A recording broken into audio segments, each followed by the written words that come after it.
Good morning, 12th class. How are you all? I hope all of you are good. So, class, we were on our first chapter of our practical book of geography, and we had discussed few of the important points regarding this chapter. Okay, so हमने कर लिया था what exactly is data, data क्यों जरूरी है, what is its need, and then along with that we also did talk about the presentation of data, that why is it important. Only collection of data or understanding it is something else, but then to present it in correct way so that the correct information is conveyed is also important. And then we came across the one of the most important topics, that is sources of data. तो हम sources of data जो है वो दो तरीके से collect करते हैं, primary sources and secondary sources. Primary sources is something that we did discuss in detail in our previous class, that what are the personal observations. Interview के टाइम पे हमें क्या क्या चीजों का ध्यान रखना चाहिए, what is questionnaire, what is schedule, and also we had a brief discussion on the other methods. And now we will start with the secondary source of data. ठीक है, सेकेंडरी सोर्सेज कौन से होते हैं हमने पहले भी किया था, which we are not collecting it. ठीक है ना, फर्स्ट हैंड जैसे नहीं है. तो सेकेंडरी सोर्सेज ऑफ डेटा जो है they consist of published and unpublished records. ठीक है, which include government publications, documents and reports. तो इसमें दो आ जाएंगे, एक तो पब्लिश्ड, एक आ जाएंगे अनपब्लिश्ड. पब्लिश्ड के अंदर भी बहुत सारी सब कैटेगरीज है. सबसे पहली जो कैटेगरी है वो है गवर्नमेंट पब्लिकेशंस. ठीक है, तो गवर्नमेंट पब्लिकेशंस में क्या है, publications of various ministries and department of government of India. See, जब हमने क्लियरली इसको हेडिंग ही दी है that it is related to government, so obviously सीधी सी बात क्या है कि it will be something the publications by the government of India, चाहे state government हो, district bulletins हो. And these are really, you can say, important sources of secondary information. इसमें census of India आ जाता है. इसमें अगर हम देखेंगे कि registrar general of India, reports of other important things like national sample survey, weather reports, जितनी भी things that are being published by the institutions या वेरियस डिपार्टमेंट्स ऑफ गवर्नमेंट, वो इसके अंडर आ जाती हैं. As simple as that. Okay, so इसमें as I said कि स्टेट गवर्नमेंट ने हो, चाहे सेंट्रल गवर्नमेंट ने हो, चाहे डिस्ट्रिक्ट लेवल पे हो, and when they are published by different commissions, they really provide us very, you can say, important information. और ऐसी information होती है जिसको we can consider legal and we can consider something that is official. ठीक है, proper official है और हम उसको कंसिडर कर सकते हैं as something to be totally believed. ठीक है, मतलब ऐसा नहीं है कि एक रफ है या इस टाइप से, क्लियरली लिखा हुआ होता है, एक्सेप्टेबल होता है. गवर्नमेंट अथॉरिटी के थ्रू इंफॉर्मेशन कलेक्ट की जाती है, डेटा कलेक्ट किया जाता है और फिर वो पब्लिश भी किया जाता है. So we get our information from government publications. ठीक है, जो अपना नेक्स्ट चीज है दैट इज सेमी और क्वाजी गवर्नमेंट पब्लिकेशंस. इसमें क्या होता है, जो टोटली गवर्नमेंट के अंडर नहीं है, सेमी गवर्नमेंट जैसे है, जैसे अर्बन डेवलपमेंट अथॉरिटीज है, म्यूनिसिपल कॉर्पोरेशन है, और कुछ जिला परिषद के में भी कुछ काउंसिल्स वगैरह हैं, ये इसके अंडर आते हैं. तो ये जो भी पब्लिश करेंगे वो अपने इस कैटेगरी के अंदर आ जाए. Third, international publications, again very important. हमें पता है इंटरनेशनल पब्लिकेशंस की तो हम बहुत बार बात करते हैं ज्योग्राफी में, whenever we are talking about any important thing, या हम कंपेयर करते हैं अगर, तो हम हमेशा क्या देखते हैं, यूएन का मेंशन करते हैं. जो हमने यूनाइटेड नेशनल डेवलपमेंट प्रोग्राम की बात की थी इन आवर 10th क्लास, हम WHO की बात करते हैं, यूनेस्को की बात करते हैं, यूनाइटेड नेशंस की बात करते हैं.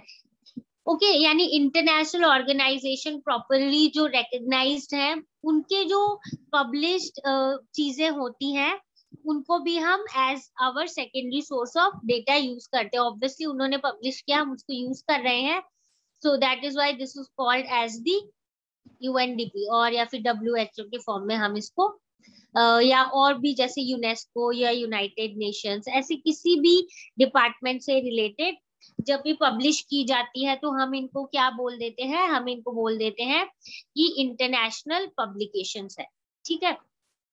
Then when we talk about private publications, तो इसमें आ जाएगा जो ईयर बुक्स होती हैं, कुछ प्राइवेट डिपार्टमेंट्स जो कुछ रिसर्च करते हैं। मोनोग्राफ्स, मोनोग्राफ्स क्या होता है, मोनोग्राफ्स यानी किसी एक पर्टिकुलर इंफॉर्मेशन से रिलेटेड अगर आप if you are maybe doing survey, if you have collected information regarding any of you can say one particular, आप जो भी एक पर्टिकुलर सब्जेक्ट से रिलेटेड अगर आपने इंफॉर्मेशन कलेक्ट की है तो उसको हम क्या बोल देते हैं, मोनोग्राफ्स बोल देते हैं, ठीक है। Then the next is newspapers and magazines.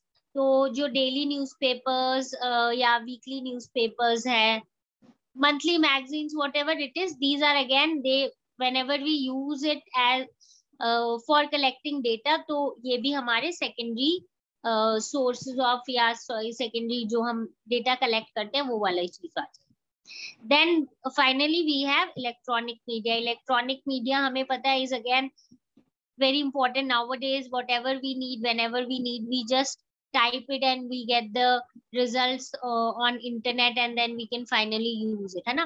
तो इलेक्ट्रॉनिक मीडिया स्पेशली इंटरनेट जो है वो एक मेजर सोर्स है अभी हमारे लिए सेकेंडरी डेटा को कलेक्ट करने का, ठीक है। तो हमने सेकेंडरी डेटा के अंडर हमने कर लिया है government publication, semi government publication, international publications, private publications, newspaper and magazines and electronic media, ठीक है। तो ये हमारे सारे कौन से थे, ये हमारे थे पब्लिश्ड वाले, ठीक है। All of these are our published, you can say जो हमारे पास सेकेंडरी जितने भी इंफॉर्मेशन है रिगार्डिंग द पब्लिश्ड वन। अब हम बात करेंगे अबाउट द अनपब्लिश्ड वन, ठीक है। तो अब अनपब्लिश्ड में भी अगर फर्स्ट हम देखेंगे तो अपने गवर्नमेंट डॉक्यूमेंट्स ही आएंगे। ये अनपब्लिश्ड रिपोर्ट्स होते हैं, मोनोग्राफ्स, डॉक्यूमेंट्स, ये जो है ये प्रिपेयर किए जाते हैं और मेंटेन किए जाते हैं, बट और अलग अलग लेवल्स ऑफ गवर्नमेंट पे ही है, बट ये अभी तक पब्लिश नहीं हो गए होते हैं, ठीक है। जैसे कि विलेज लेवल के जो रेवेन्यू रिकॉर्ड्स हैं, जो सपोज किसी पटवारी ने मेंटेन किया है, वहाँ के जो भी वहाँ का जो भी रूलिंग या जो उधर के जो डिपार्टमेंट है उन्होंने उसको मेंटेन करके रखा है, they have somewhere collected the data but it is not being published, ठीक है।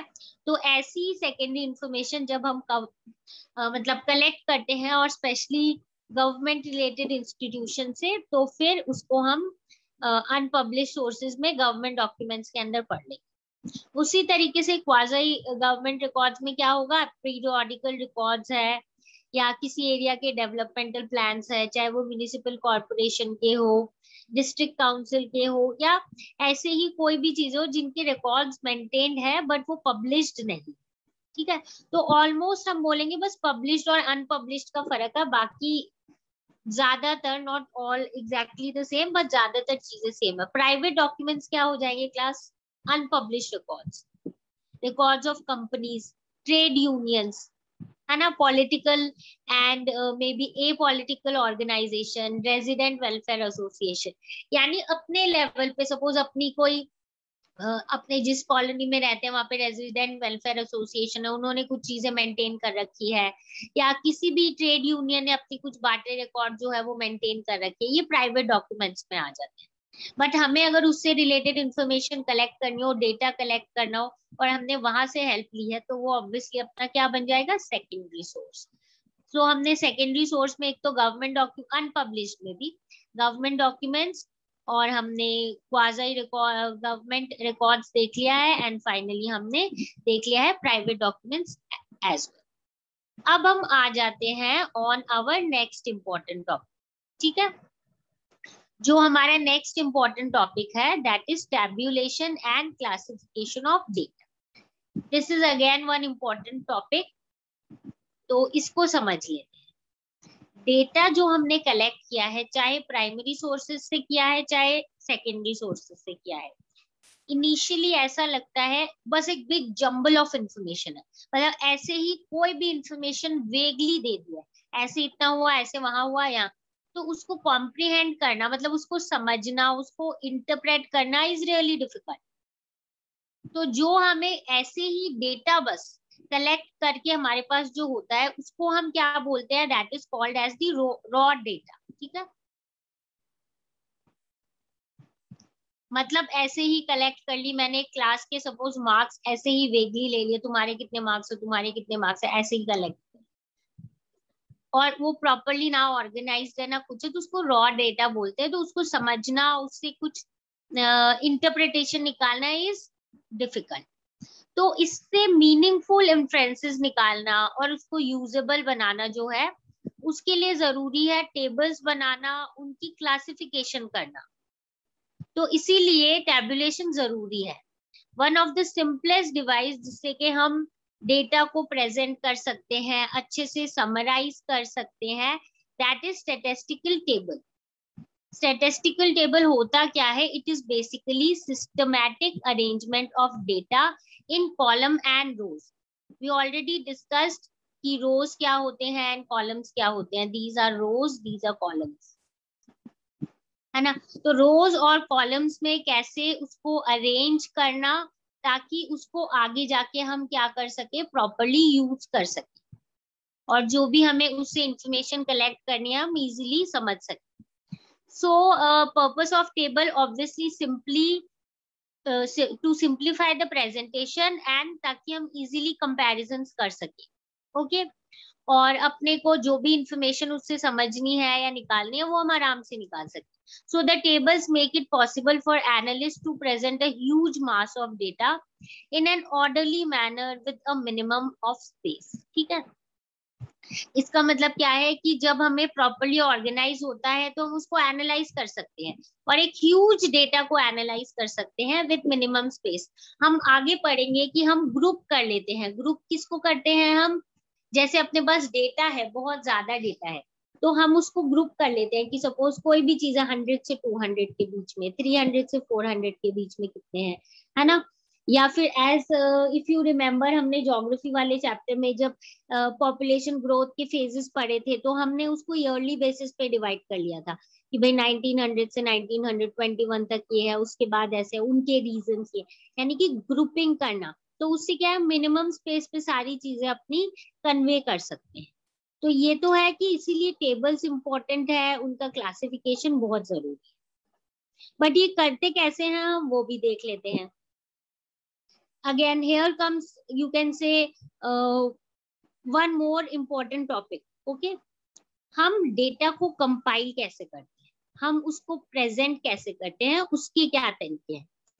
डेटा जो हम कलेक्ट करते हैं टेबल के फॉर्म में और प्रेजेंट करते हैं टेबुलर फॉर्म में, या तो हम एब्सोल्यूट टर्म्स में करते हैं, या तो हम परसेंटेज टर्म्स में करते हैं, या तो हम इंडेक्स के फॉर्म में करते हैं। ठीक है, so as I said that कि हम जो डेटा है हमारा वो प्रेजेंट करते हैं ईदर इन एब्सोल्यूट टर्म्स और परसेंटेज या फिर इंडेक्स के फॉर्म में। तो अब इन तीनों को भी हम अच्छे से डिटेल में समझ लेंगे।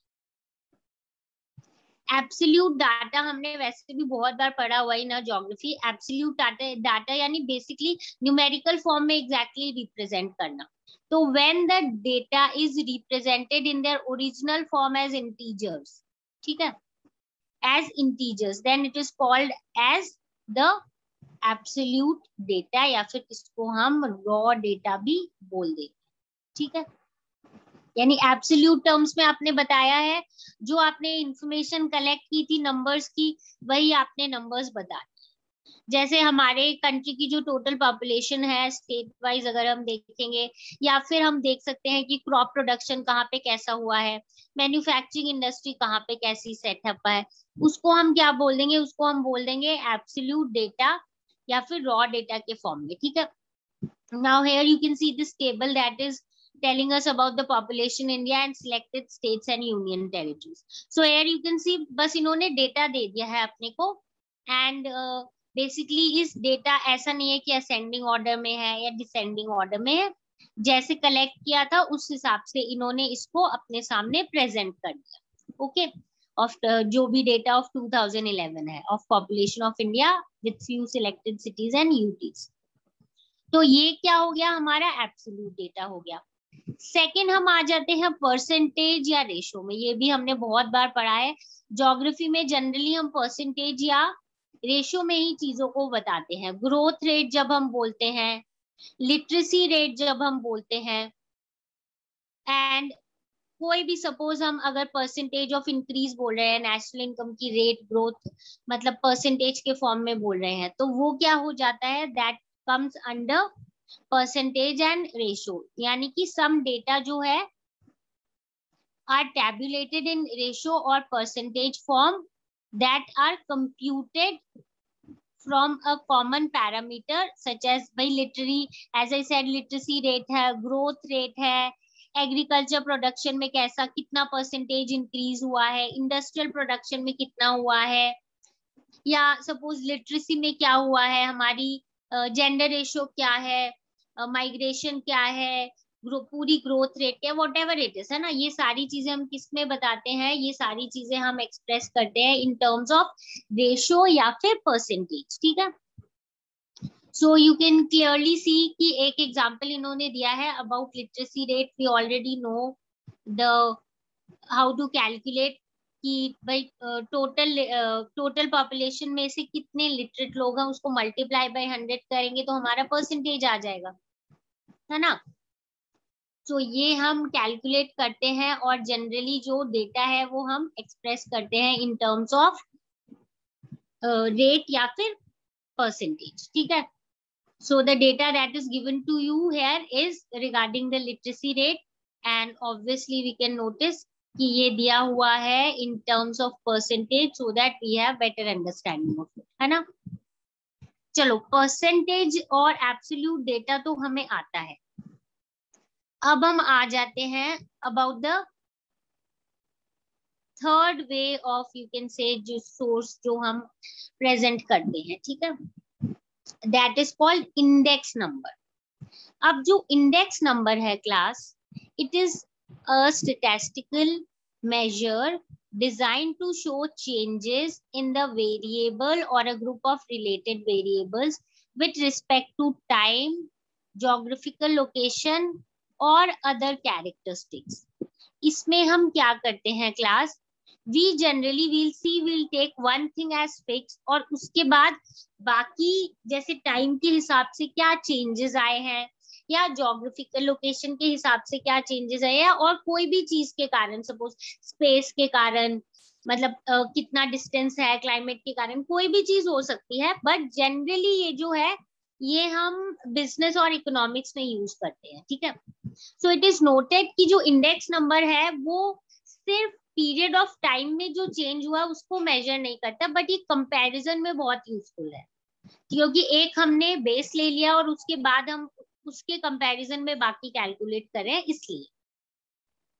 And as I said generally इसको हम economic conditions of different location, industries, cities, country, इन सबको समझने के लिए यूज करते हैं। ठीक है, इंडेक्स नंबर वाइडली यूज होता है जनरली फाइनेंस से रिलेटेड, इकोनॉमिक्स से रिलेटेड, इनकम, बिजनेस, इंडस्ट्रीज, इन सब से रिलेटेड होता है कि with time and with maybe certain other changes, price और quantity of production या बाकी चीजें जो भी है इकोनॉमिक्स में, उसमें क्या चेंजेस आए। ठीक है, तो अलग अलग मेथड्स होते हैं इंडेक्स नंबर को कैलकुलेट करने के, बट सबसे सिंपल जो है वो है this formula which you can see, total of current year production divided by total of base year production multiply by 100। ठीक है, ये जो साइन है इसको हम समेशन भी बोलते हैं। You all must, I think you all must be having certain idea. ठीक है, तो ये वाला जो सिंबल है इसको हम समेशन भी बोलते हैं, है ना। तो क्योंकि टोटल आ गया तो that means total of current year production, total of base year production, उसको मल्टीप्लाई बाय 100 करेंगे तो हमारा क्या आ जाएगा, इंडेक्स नंबर। और इसी के थ्रू हम क्या करते हैं, कैलकुलेशंस करते हैं। ठीक है, अब इसको पढ़ लेते हैं और इसको समझ लेते हैं। जनरली जो बेस ईयर वैल्यूज होती है आर टेकन एज 100, यानी जो हम बेस ईयर निकालते हैं ना उसका इंडेक्स नंबर जनरली क्या निकलेगा, 100 ही निकलेगा. Index number is after that then calculated thereupon. For example, if you see this table 1.3 shows the production of iron ore in India and the changes in index number from 1970 to 1971 and to 2000 to 2001, taking 1970-71 as the base year. अब देखो, let us understand through this example. ये India में iron और production किस मतलब basically किस हिसाब से 1970-71 से 2000-2001 के बीच में चेंज हुआ वो हम देखते हैं. And as I said index number एक कंपैरेटिवली अपने को अच्छा एक्सप्लेनेशन देता है. ठीक है, so now starting with this 1971 में जितना भी अपना प्रोडक्शन है ऑब्वियसली इन मिलियन टर्न्स, इसको ही हमने क्या मान लिया है, इसको हमने अपना बेस ईयर मान. ठीक है, this is our base year और इस बेस ईयर में जो प्रोडक्शन है उसको हमने अपना बेस मान लिया है. अब हम इसको कैलकुलेट कैसे करते हैं, हमने ऊपर फॉर्मूला देखा था, total of current year production total of base year production into 100. तो वी कैन सी इजीली कि यहाँ पे तो जो बेस ईयर है और करंट ईयर सेम है, तो 32.5 और 32.5 इंटू 100 हुआ. तो आप जब इसका कैलकुलेशन निकालोगे तो इसका कैलकुलेशन क्या होगा, इसका कैलकुलेशन होगा 32.5 डिवाइडेड बाय 32.5 इंटू 100. सो हमें पता है ऑब्वियसली मैथ्स हमने किया हुआ है कि this and this one and this one will get cancelled और आंसर क्या बचा हमारा 100 बच गया. ठीक है, इसमें हम इसको बेस ईयर पूरा मान लेते हैं अपना. just give me second. हाँ, this is our whole base year. यहाँ पे देख सकते हो जो बेस ईयर वाला होता है उसका इंडेक्स अपना कितना होता है, 100 ही होगा. और ये हमने कैसे कैलकुलेट किया ये भी हमें पता है. ठीक है, so just have a look at this again. Now moving on to the next. अब हमारा बेस क्लियर हो गया है. जब हम बेस क्लियर की बात हो जाती है उसके बाद नेक्स्ट ईयर पे पहुंचते हैं. 1980 से 81 के बीच में हमारा जो प्रोडक्शन है वो कितना हुआ, 42.2. अब हमने बेस यहाँ पे क्या माना था, ये माना था बेस हमारा 32.5 था अपना बेस, और यही बेस हमारा यहाँ पे बेस, तो डिनोमिनेटर जो है वो सेम रहेगा क्योंकि उसको हमने क्या मान लिया है, that is considered our base. ठीक है, दिस इज आवर बेस. ठीक है, इसको हम बेस के फॉर्म में ही कैलकुलेट करेंगे, रखेंगे इसको. अब उसी फॉर्मूला से जो टोटल इसमें करंट ईयर कितना था 42.2 है और बेस ईयर ये, इसको जब हम कैलकुलेट करेंगे तो हमारा आंसर आएगा 130. सिमिलरली 1990 और 91 के बीच में अगर इसी फॉर्मूला से कैलकुलेट करेंगे तो अपना आंसर आएगा 165. इसी फॉर्मूला के हिसाब से अगर हम कैलकुलेट करेंगे तो हमारा आंसर आ जाएगा 207. ठीक है, तो अब हम कंपैरेटिव कर सकते हैं इंडेक्स के हिसाब से. अगर बेस ईयर हमने रखा है 1970-71 तो इसका जो प्रोडक्शन है 32.5, इसके हिसाब से कितना इंक्रीज हुआ है हमारा. ठीक है, ये हमारा इंडेक्स नंबर है. And you can clearly see कि इसमें हमने किसके बारे में बात की है, अपने प्रोडक्शन इन आयरन ओर, है ना. तो यानी ये अपना जनरली प्रोडक्शन और बिजनेस इकोनॉमिक्स इनसे रिलेटेड. ठीक है, so I suppose this is clear to you. We need to clearly understand here जो हमारे ये तीन चीजें हैं. और जब हम इन तीन चीजों की बात करते हैं and what do we talk about, you can say जो हमने the way the data that we have collected, how it is finally you can say presented in tabular form. हमें पता है रोज एंड कॉलम्स में करते हैं. रॉ डेटा होगा जो एब्सोल्यूट डेटा, जो मेन डेटा इंटीजर्स के फॉर्म में हमारे पास अवेलेबल है वो. सेकंड परसेंटेज हम रखते हैं ऑब्वियसली परसेंटेज फॉर्म में कर देते हैं, जो भी चीज है उसका बेस रख के ऊपर रख के इंटू 100 करके परसेंटेज कर लेते हैं। इंडेक्स नंबर हम जनरली यूज करते हैं कंपैरेटिव एनालिसिस के लिए, और इसमें ज्यादातर हम ये यूज करते हैं for industries and business purpose etcetera.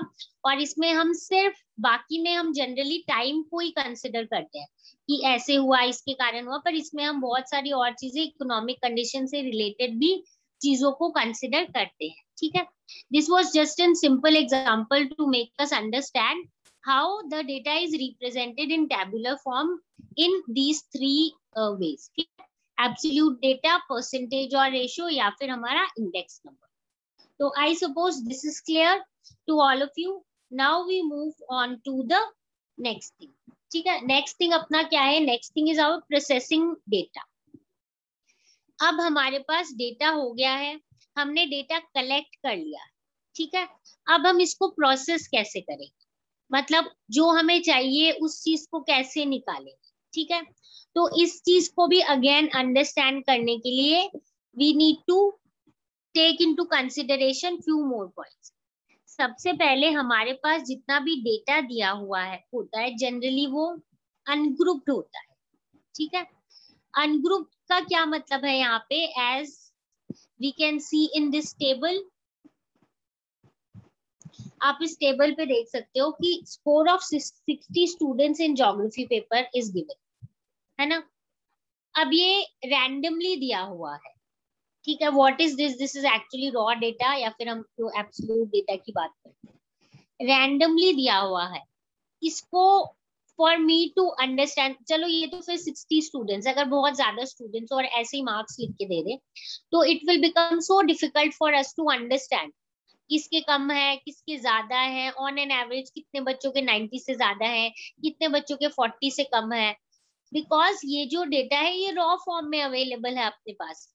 This is not even group भी नहीं किया हुआ है इसका, ठीक है। तो ग्रुप कैसे करते हैं हम वो देखेंगे इन टर्म्स की, हम इसको अगर अरेंज कर दें, अरेंज करने के बाद हम ये देखें कि कितने बच्चों के 1 से 10 के बीच आए हैं, कितने बच्चों के 10 से 20 के बीच में आए हैं, कितने के 20 से 30, 30 से 40 एंड सो ऑन टिल 90 से 100 तक कितने बच्चों के आए, ठीक है। और फिर उससे रिलेटेड ही हम निकालते हैं फ्रीक्वेंसी और हम निकालते हैं क्यूमुलेटिव फ्रीक्वेंसी, ठीक है। तो जो ये फ्रीक्वेंसी और क्यूमुलेटिव फ्रीक्वेंसी है, these tell us lot about, you can say, जो भी हम इंफॉर्मेशन कलेक्ट करना चाहते हैं उनके बारे में ये हमें बहुत अच्छे से बताते हैं। जब हम ये स्टूडेंट्स के मार्क्स की बात करेंगे तो हम क्लियरली, हमारे लिए आसान हो जाता है अगर हम इसको ग्रुप में बना ले। भाई अगर मुझे देखना है कि जो बच्चे हैं कितने जो है उनके 40 से कम आए हैं, या कितने ऐसे बच्चे हैं जिनके 90 से कम आए, तो मेरे लिए ये टेबल की इसको समझना बहुत आसान हो जाएगा। तो इसका एक तरीका होता है कि कैसे हम फ्रीक्वेंसी निकालते हैं, कैसे हम क्यूमुलेटिव फ्रीक्वेंसी निकालते हैं, and how this you can say पूरा calculation is done. Okay, so again I will just repeat कि सबसे पहले हम क्या करते हैं, डेटा को ग्रुप करते हैं, रॉ डेटा को group basically into number of classes, ठीक है। और फिर क्लास इंटरवल्स क्या हुई, यहाँ पे 10 हुई ना, 0 से 10 के बीच में, 10 से 20 के बीच में। क्लास इंटरवल्स कितने हमने गैप रखी है, नंबर ऑफ क्लासेस हमारी कितनी बन रही है, और हमारा जो रॉ डेटा है वो पूरा इंक्लूड होना चाहिए। ऑब्वियसली अगर मैं 10 से 20 का स्टार्ट करूं तो जिन बच्चों के 0 से 10 आए वो तो रह ही जाएंगे, मतलब सबको इंक्लूडेड होना चाहिए, या मैं 80 से 90 तक ही नहीं रखूं, नहीं, मुझे पूरा 0 से 10 से स्टार्ट करके 10, 20, 20, 30 से करके 90, 100 तक करना पड़ेगा, ताकि जितना भी डेटा है मेरा उसमें इंक्लूड हो जाए। फिर कन्वीनियंटली मैं उसको अपने अकॉर्डिंग क्लासेस में डिवाइड करूंगी, ग्रुप्स में डिवाइड करूंगी, क्या मुझे उसकी ग्रुपिंग करनी है, एंड देन उसके बाद बाकी उसका रॉ डेटा कितना है, टेली मार्क्स क्या होते हैं, as if you all remember हमने जूनियर क्लासेस में किया था टेली मार्क्स, जिसको एक और नाम है 4 एंड क्रॉस मेथड, क्योंकि हम 4 लाइंस डाल के फिर क्रॉस कर देते हैं ना, इसलिए 5 के लिए we do 1, 2, 3, 4 and then we do a cross.